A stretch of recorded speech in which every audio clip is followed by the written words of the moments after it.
തൊഴിലുറപ്പ് പ്രവൃത്തികളിൽ അസിസ്റ്റന്റ് എഞ്ചിനീയർമാരുടെ സേവനം ലഭ്യമാകാത്തത് കാരണം ആരംഭിച്ച പ്രവൃത്തികൾ താളം തെറ്റുന്നതായി ആക്ഷേപം. മാടായി പഞ്ചായത്ത് അധികൃതർ കണ്ണൂർ ജില്ലാ പഞ്ചായത്ത് LSGD എക്സിക്യൂട്ടീവ് എഞ്ചിനീയർക്ക് പരാതി നൽകി.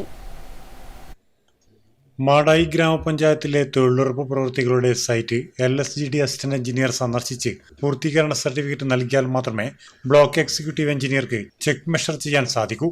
എന്നാൽ സർക്കാർ സർക്കുലർ പാലിക്കാൻ തയ്യാറല്ല എന്ന അസിസ്റ്റന്റ് എഞ്ചിനീയർമാരുടെ നിലപാട് കാരണം പഞ്ചായത്തിലെ തൊഴിലുറപ്പ് പ്രവൃത്തികൾ നിലച്ചിരിക്കുകയാണ്. ഇത് പൊതുജനങ്ങളോടുള്ള വെല്ലുവിളിയും നിലവിലെ ഭരണ സംവിധാനത്തിന് ഭീഷണിയുമാണ്. അതുകൊണ്ട് തന്നെ സർക്കാർ തീരുമാനം പാലിക്കാതെ ഇത്തരം നിലപാടുകളുമായി മുന്നോട്ട് പോകുമ്പോൾ ജനപ്രതിനിധികൾക്ക് നോക്കി നിൽക്കാൻ സാധ്യമല്ലെന്നും അതുകൊണ്ട് തന്നെ പ്രസ്തുത കാര്യത്തിൽ അടിയന്തര നടപടിയുണ്ടാക്കി വികസന കാര്യത്തിൽ ജനങ്ങളോടൊപ്പം നിൽക്കേണ്ടതുണ്ടെന്നും പഞ്ചായത്ത് അധികൃതർ ആവശ്യപ്പെടുന്നു.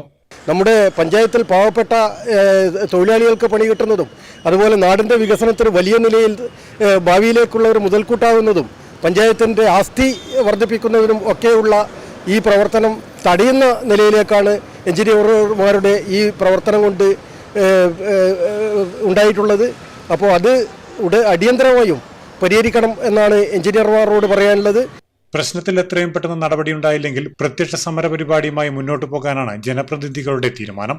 മാടായി ഗ്രാമപഞ്ചായത്തിന്റെ ഭരണസമിതി എക്സിക്യൂട്ടീവ് എഞ്ചിനീയർ കാര്യാലയത്തിൽ പോയി ഈ കാര്യങ്ങൾ അറിയിക്കാനും ഇനി അങ്ങോട്ട് ഈ പരിപാടിയുമായി മുന്നോട്ട് പോകാനാണ് എഞ്ചിനീയർമാരുടെ സർക്കാരിൻ്റെ ഉത്തരവ് ലംഘിച്ചുകൊണ്ട് പ്രവർത്തിക്കാനാണ് ഭാവമെങ്കിൽ തുടർന്നുള്ള കാലങ്ങളിൽ പ്രതിഷേധ പരിപാടികളടക്കം നടത്താനുമാണ് തീരുമാനിച്ചിട്ടുള്ളത്.